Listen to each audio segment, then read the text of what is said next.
ಯೋಗ ಅನ್ನೋದು ವಿಶ್ವದಾದ್ಯಂತ ಜನಪ್ರಿಯವಾಗಿದೆ. ಯಾವುದೇ ಕಾಯಿಲೆ ಬಂದು ಡಾಕ್ಟರ್ ಬಳಿ ಹೋದ್ರೂ ಅವರು ಹೇಳೋದು ಯೋಗ ಮಾಡಿ ಅಂತ. ಹೌದು, ಚಿಕ್ಕ ಮಕ್ಕಳಿಂದ ಹಿಡಿದು ವಯೋವೃದ್ಧರು ಮಾಡಬಹುದಾದ ಯೋಗ ಮಾನವ ಸಂಕುಲಕ್ಕೊಂದು ವರದಾನವೇ. ಯೋಗಾಸನ ನಮ್ಮ ಅನೇಕ ಸಮಸ್ಯೆ, ಕಾಯಿಲೆಗಳಿಗೆ ಪರಿಹಾರ ಒದಗಿಸಬಲ್ಲದು. ಒತ್ತಡ ನಿವಾರಿಸುವಲ್ಲಿ ಹಾಗೂ ಹಾರ್ಮೋನುಗಳ ಸಮತೋಲನದಲ್ಲಿ ಯೋಗ ಸಹಾಯಕಾರಿ. ಅಲ್ಲದೆ ಯೋಗದಿಂದ ದೇಹ ಹಾಗೂ ಮನಸ್ಸು ಉಲ್ಲಸಿತವಾಗಿರುತ್ತೆ. ಯಾವ ಯೋಗದಿಂದ ಯಾವ ಸಮಸ್ಯೆ ಪರಿಹಾರವಾಗುತ್ತೆ ಅನ್ನೋದರ ಬಗ್ಗೆ ನಿಮ್ಮ ಸಿರಿ ಸಖಿ ಇವತ್ತು ತಿಳಿಸಿಕೊಡಲಿದ್ದಾರೆ. ಸಿರಿ ವೀಕ್ಷಕರಿಗೆ ನನ್ನ ಆತ್ಮೀಯ ನಮಸ್ಕಾರಗಳು. ನಾನು ಈ ದಿನ ಮಹಿಳೆಯರು ಯಾವ ತರಹದ ಯೋಗ ಅಭ್ಯಾಸಗಳನ್ನು ಮಾಡಬಹುದು, ಯಾವ ರೀತಿಯ ಆಸನಗಳನ್ನು ಅಳವಡಿಸಿಕೊಳ್ಳಬಹುದು, ತಮ್ಮ ದೇಹಕ್ಕೆ ಯಾವ ರೀತಿಯಾಗಿ ಉಪಯುಕ್ತವಾಗಿರುತ್ತದೆ ಅನ್ನೋದರ ಬಗ್ಗೆ ಮಾತಾಡ್ತಾ ಇದ್ದೀನಿ. ಈಗ ನಾವು ಆಸನ ಅಂತಂದರೆ ಯಾವ ರೀತಿಯಲ್ಲಿ ಮಾಡಬೇಕು, ಏನಪ್ಪ ಇದು ಎಲ್ಲರೂ ಒಂದೇ ಥರ ಆಸನ ಮಾಡ್ತಾ ಇದ್ದಾರೆ, ನಾವು ಮಾಡೋಕ್ಕಾಗಲಿಲ್ವಲ್ಲ ಅಂತ ತುಂಬ ಜನ ಬೇಜಾರು ಪಟ್ಕೊಂಡು ಆಸನಗಳನ್ನ ಮಾಡ್ತಾಯಿದ್ದೀವಿ. ಅದನ್ನು ಯಾವ ರೀತಿಯಾಗಿ ನಮ್ಮ ದೇಹಕ್ಕೆ ಅಳವಡಿಸ್ಕೊಳ್ಬೇಕು ಅಂತಂದರೆ, ಈ ಆಸನವು ನಮ್ಮ ದೇಹಕ್ಕೆ, ಮನಸ್ಸಿಗೆ, ಬುದ್ಧಿಗೆ ಈ ಪ್ರಾಣಶಕ್ತಿಯನ್ನು ಕೊಡುವಂತಹ ಆಸನಗಳನ್ನು ಅಳವಡಿಸಿಕೊಂಡು ಒಂದು ಕಾಂಪಿಟೇಟಿವ್ ಸ್ಪಿರಿಟ್ ಇಂದ ಮಾಡ್ದಿರ ನಮಗೆ ಒಳ್ಳೆಯದಾಗಲಿ, ನಾವು ಆ ಆಸನದಿಂದ ನಮ್ಮ ಡಿಸೀಸಸ್ ಆರ್ ಯಾವ ಕಾಯಿಲೆಗಳನ್ನು ಕಮ್ಮಿ ಮಾಡ್ಕೊಳ್ಬೋದು ಅಂತ ತಿಳ್ಕೊಂಡು ಆ ಆಸನಗಳನ್ನು ನಮ್ಮ ಜೀವನದಲ್ಲಿ ಅಳವಡಿಸ್ಕೊಳ್ಬೇಕಾಗತ್ತೆ. ಈ ಆಸನ ಯಾಕೆ ಮಾಡಬೇಕು ಅಂತಂತಂದರೆ, ಬೇಸಿಕಲಿ ಯಾವ ಆಸನ ಮಾಡಿದರೆ ನಮ್ಮ ದೇಹ ಭಾಗಕ್ಕೆ ಈಸಿಯಾಗಿ ಮೂಮೆಂಟ್ ಸಿಗತ್ತೆ ಅಂತ ನೋಡಿಕೊಂಡು ಆ ಆಸನಗಳನ್ನು ಅಳವಡಿಸಿಕೊಂಡು ಮಾಡಬೇಕಾಗತ್ತೆ. ಇದರಲ್ಲಿ ನಮ್ಮ ಪ್ರಕೃತಿಯನ್ನು ನೋಡಿಕೊಳ್ಳಬೇಕಾಗತ್ತೆ. ನಮ್ಮ ಬಾಡಿ ಟೈಪ್ ಅಂತ ಏನಿದೆಯೋ, ನಮ್ಮ ದೇಹದ ತೂಕ, ನಮ್ಮ ಮನಸ್ಸಿನ ಶಾಂತತೆ ಎಲ್ಲವನ್ನು ನೋಡಿಕೊಂಡು ಯೋಗಗಳನ್ನು ನಮ್ಮ ದೇಹಕ್ಕೆ ಅಳವಡಿಸಿಕೊಳ್ಳಬೇಕಾಗತ್ತೆ.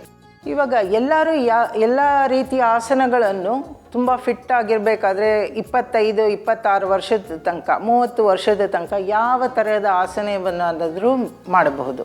30 ವರ್ಷದ ಆದ ಮೇಲೆ ಸರ್ಟನ್ ಆಸನ ಸೆಲೆಕ್ಟ್ ಮಾಡಿಕೊಂಡು ಮಾಡುವುದು ಒಳ್ಳೆಯದು. ಒಂದೇ ಥರದ ಆಸನ ಮಾಡ್ತಾ ಇರಬೇಕಾದ್ರೆ ನಮ್ಮ ಬ್ರೈನ್ ವೇವ್ಸ್ ಅದಕ್ಕೆ ಈಸಿಯಾಗಿ ಹೋಗುತ್ತೆ. ಆಮೇಲೆ ಅದನ್ನು ಈಸಿಯಾಗಿ ಮಾಡೋಕ್ಕೆ ಸಾಧ್ಯತೆ ಉಂಟಾಗುತ್ತೆ.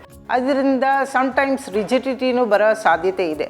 ಆದ್ದರಿಂದ ನೀವು ಆಸನಗಳನ್ನು ಆದಷ್ಟು ಮಟ್ಟಿಗೆ ಥರದ ಆಸನಗಳನ್ನು ವ್ಯತ್ಯಾಸವಾಗಿ ಮಾಡುವುದು ತುಂಬ ಲಾಭಕರವಾಗಿರುತ್ತೆ.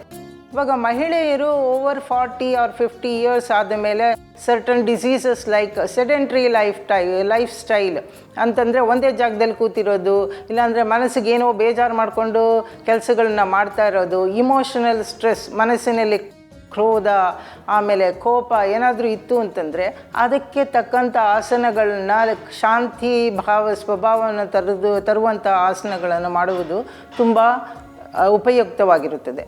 ಮತ್ತು ಅದೇ ರೀತಿ ನೀವು 65-70 years ಆದಮೇಲೆ ಲಿಟಲ್ ಬಿಟ್ ಆಫ್ ಪ್ರಾಣಾಯಾಮ, ಆಮೇಲೆ ಮೆಡಿಟೇಷನ್ನು ಎಲ್ಲವನ್ನು ಸೇರಿಸಿಕೊಂಡು ಮಾಡುವುದು ತುಂಬ ಉಪಯುಕ್ತಕರ. ನಾವು ಯಾವುದೇ ಆಸನ ಮಾಡಬೇಕಾದ್ರೆ ವಿಥೌಟ್ ಥಿಂಕಿಂಗ್ ನಮ್ಮ ಮೈಂಡು, ಪ್ರಾಣ ಯಾವ ಪೋಸ್ಚರ್ನಲ್ಲಿ ಇರ್ತೀವೋ, ಯಾವ ಆಸನದಲ್ಲಿ ಇರ್ತೀವೋ ಅದಕ್ಕೆ ಡೈರೆಕ್ಷನ್ ಕೊಡ್ದಿರ ಪ್ರಾಣ ಯಾವ ಆಸನ ಮಾಡಿದರೂ ಉಪಯುಕ್ತವಾಗಿ ಇರೋದಿಲ್ಲ. ಯಾವ ಆಸನ ಮಾಡೋದು ಈ ಫಿಸಿಕಲ್ ಬಾಡಿಗೆ, ಅದರ ಜೊತೆಗೆ ಮೈಂಡನ್ನು ತಗೋಬೇಕು, ಅದರ ಜೊತೆಗೆ ಪ್ರಾಣವನ್ನು ತೆಗೆದುಕೊಳ್ಬೇಕಾಗುತ್ತೆ. ಒಂದು ಸತಿ ನೀವು ನೋಡಿದ್ರೆ ಯಾವ ಹ್ಯೂಮನ್ ಬೀಯಿಂಗು, ಯಾವ ಹ್ಯೂಮನ್ ಇನ್ಸ್ಟ್ರಕ್ಟರು ನಿಮ್ಮ ಪ್ರಾಣವನ್ನು ತೆಗೆದು ನಿಮ್ಮ ಕೈಯಲ್ಲಿ ತೆಗೆದು ಕೊಡುವುದ ಶಕ್ತಿ ಇರೋದಿಲ್ಲ. ಅವರು ಆಸನ ಮಾಡಬೇಕಾದ್ರೆ ನೀವೇ ನಿಮ್ಮ ಪ್ರಾಣವನ್ನು ತೆಗೆದುಕೊಂಡು ಸಂಚಾರ ಮಾಡಿಸಿಕೊಳ್ಳುವುದು ನಿಮ್ಮ ಕೈಯಲ್ಲಿ ಇದೆ. ಏನು ಮಾಡ್ತಾರೆ ಒಂದು ಟೀಚರ್ ಅಂತಂದರೆ, ನಿಮ್ಮ ಪ್ರಾಣಶಕ್ತಿ ಹೀಗಿದೆ ಅಂತಂದ್ಬಿಟ್ಟು ಒಂದು ಸ್ವಲ್ಪ ಇನ್ಸ್ಟಿಗೇಟ್ ಮಾಡ್ತಾರೆ, ಆರ್ ನಿಮಗೆ ಒಂದು ಶಕ್ತಿಯನ್ನು ಕೊಡ್ತಾರೆ. ಈ ಥರ ಓಡಾಡತ್ತೆ ನಿನ್ನ ಪ್ರಾಣ ಅಂತ ಹೇಳ್ತಾರೆ. ನಿಮ್ಮ ಬಾಡಿಯೊಳಗೆ ಈ ಥರ ಓಡಾಡ್ತಾ ಇದೆ ಅಂತ ಹೇಳ್ಬೋದು. ಅದಕ್ಕೋಸ್ಕರ ನೀವು ಆಸನ ಮಾಡಬೇಕು. ಅಪಾರ್ಟ್ ಫ್ರಮ್ ದಿಸ್, ನೀವೇನು ಮಾಡಬೇಕು ಅಂತಂದರೆ, ನಮ್ಮ spinal column is very important. ಅದು ತುಂಬ ಸಟಲ್ ಆಗಿರಬೇಕು, ತುಂಬ ಫ್ಲೆಕ್ಸಿಬಲ್ ಆಗಿರಬೇಕು. ಆದ್ದರಿಂದ ಆಸನಗಳು ನೀವು ಎಷ್ಟೇ ಹೊರಗಡೆ ಏರೋಬಿಕ್ಸು, ಓಡೋದು ಎಲ್ಲ ಮಾಡಿದ್ರೂ ಸಹಿತ ಈ ಆಸನಗಳು ತುಂಬ ಇಂಪಾರ್ಟೆಂಟ್ ಆಗಿರುತ್ತೆ. ಯಾಕೆಂದರೆ ಪ್ರಾಣಶಕ್ತಿಯನ್ನು ಅಲ್ಲಿ ಕ್ರೋಢೀಕರಿಸ್ತದೆ ಮತ್ತು ಅದರಲ್ಲಿ ಓಡಾಡುತ್ತೆ. ಒಂದು ಸತಿ spinal columns twist, spinal bending, certain asanas ಮಾಡೋದ್ರಿಂದ ಅಲ್ಲಿಂದ ಇರೋ ನರ್ವ್ಸ್, ನಮ್ಮ ಮೇರುದಂಡ ಏನಾಗುತ್ತೆ ಅಂತಂದರೆ ಅಲ್ಲಿರೋ ನರ್ವ್ಸ್ಗೆ ಶಕ್ತಿ ಬಂದು ನಮ್ಮ ಬೋನ್ಸಲ್ಲಿ ಅದನ್ನು ತೇಜಸ್ ಆ್ಯಂಡ್ ಓಜಸ್, ಪ್ರಾಣ ತೇಜಸ್ ಓಜಸ್ ಅಂತ ಹೇಳ್ತಾರೆ, ಅದೆಷ್ಟು ಉಪಯೋಗ ಆಗೋಕ್ಕೆ ಹೆಲ್ಪ್ ಆಗುತ್ತೆ.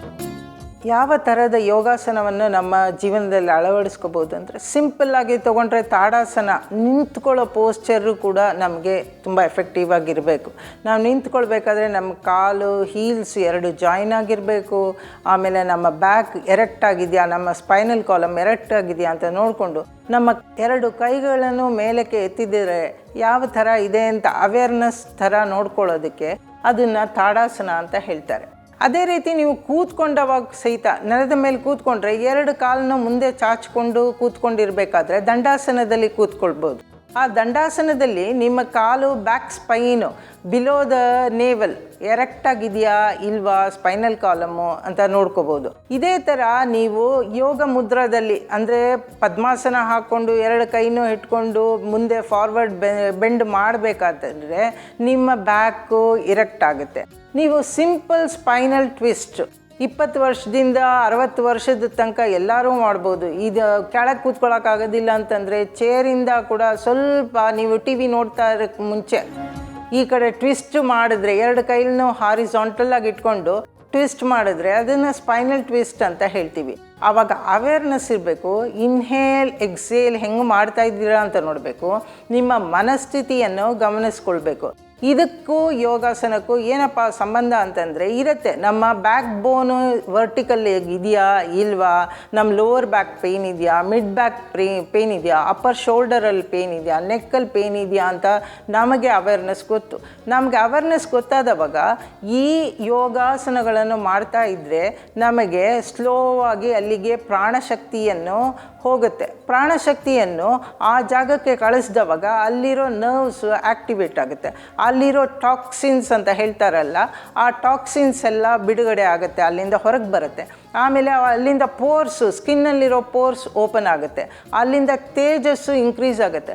ನರ್ವಸ್ ಪ್ರಾಬ್ಲಮ್ಸ್ ಯಾವ್ಯಾವ ಥರ ಇರುತ್ತೋ ಅದನ್ನೆಲ್ಲ ಕಮ್ಮಿ ಮಾಡುತ್ತೆ.